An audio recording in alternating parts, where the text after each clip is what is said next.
Good morning, children. I am Anmol Messi, PGT Physics, Mount Litra Z School, Jhansi. Children, in our previous videos, we have discussed about magnetic force and the direction of magnetic force. Today, we are going to discuss about a charged particle that enters a magnetic field. So, this is a fresh topic, and this is related to the various formulas that we did in our first and second video.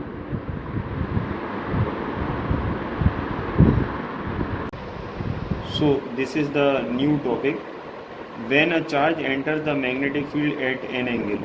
So earlier we have studied that how would a charged particle behave, or what would be the force it would experience if it would enter perpendicular to the magnetic field or along the magnetic field. But today what we are going to study is that if the charged particle enters at a certain angle to the magnetic field. So let us say that if this is magnetic field B vector and the charge is entering in this direction, that is at an angle theta, okay, then obviously we can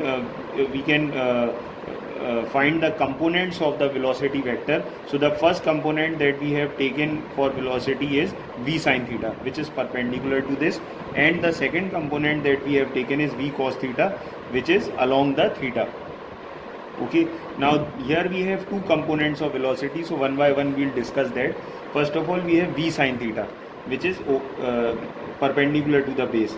This is v sin theta. V sin theta is also known as vertical component, and this component actually helps in circular motion. That is, since it is in this direction, therefore it would help the charged particle in moving in circular path. Okay, now let us discuss about the component v cos theta, which is also known as horizontal component. This component, since it is directed in forward direction, therefore it would help the charge in moving in forward direction, and due to the combination of both the components, the charge would follow a helical path. That is, if we see the diagram, it is very clear that it is going to follow a helical path. वो गोल गोल भी घूमेगा और आगे भी बढ़ेगा, तो with the combination of both kinds of motion, it would follow a helical path. It is also known as a helix. A small calculation that we have to do here is about pitch. Now what is this pitch? Pitch is the distance between these two turns. Okay, I have written here these two turns. The distance between these two turns is taken as p, where p is what? P is pitch. Okay, so how can we calculate pitch? For calculating pitch, we will use the expression speed is equal to distance upon time, and we will put distance as subject. Then distance is equal to speed into time. So our speed would be taken as v cos theta, that is the horizontal component, and time period I have taken as capital T. The expression for time period we already know, it is 2 pi m upon qb. Okay, so this is the expression for pitch. Now we are going to start with a fresh topic, which is known as Ampere's circuital law.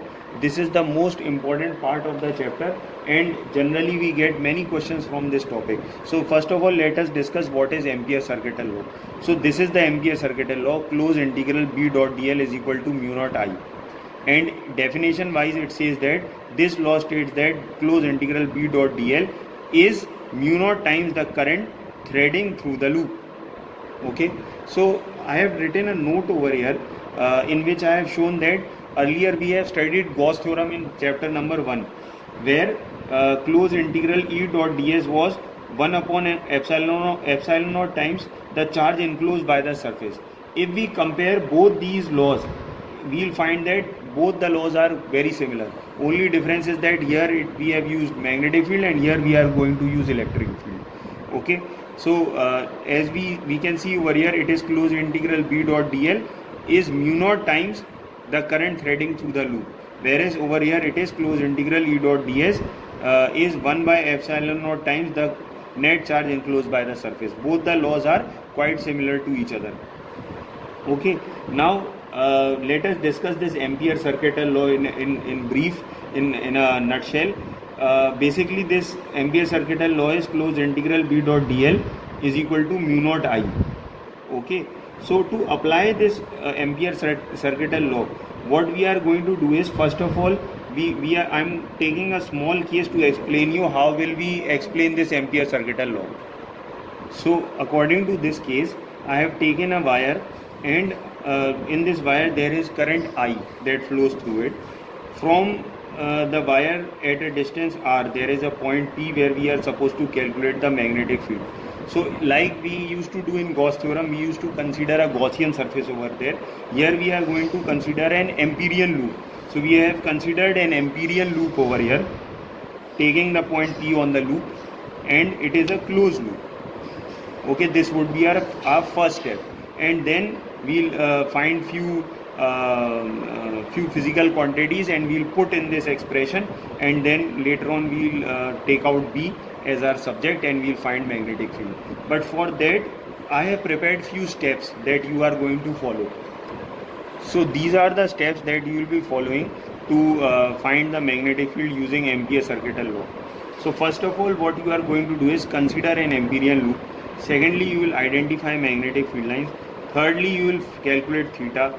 Fourth step is to find the value of closed integral B dot dl.